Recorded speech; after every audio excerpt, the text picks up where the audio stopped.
Alhasil dia tidak bersentuhan, tidak makan dengan apa yang dihasilkan dari orang tuanya, kiriman orang tuanya yang haram itu. Selamat dia, pulang jadi orang yang alim dan berkah ilmunya.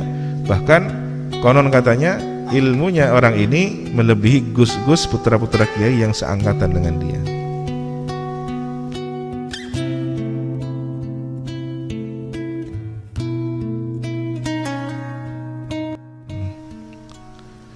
Wa su'adz-dzanni billah, dan berburuk sangka kepada Allah, ini termasuk maksiat batin.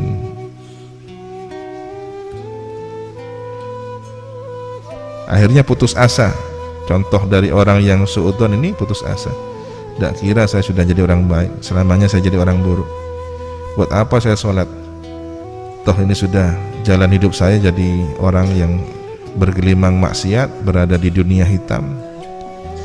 Buat apa saya ngaji mondok? Saya ini kan sudah dicap orang tidak baik, tidak mau berubah ya.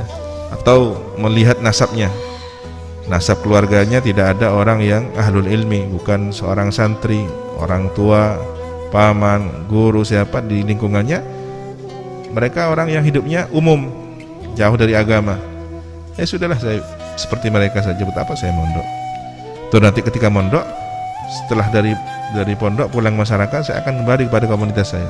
Nah ini hati-hati orang yang putus asa kepada rahmat Allah, khawatir dia bermaksiat secara batin, secara hati kepada Allah.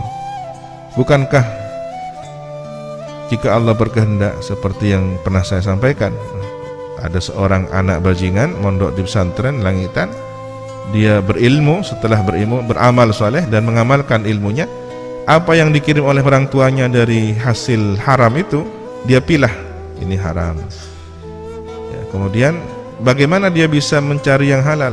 Dia bekerja, minta apa istilahnya, ujrah kepada teman-temannya. Ayo siapa yang bajunya mau saya cuci? Sebelum ada laundry sudah ada jasa cuci baju ini ya. Akhirnya dikasih sama temannya 100 rupiah ya, 50 rupiah. Dia hanya bermodalkan sabun. Dari situlah dia beli makanan, kemudian kadang dibantu oleh temannya, kadang harus meminjam dan dia harus cari uang seperti tadi itu. Yang kiriman dari orang tuanya dia belikan maslahatul ammah, dibelikan sapu untuk pondok, dibelikan penghapus misalkan.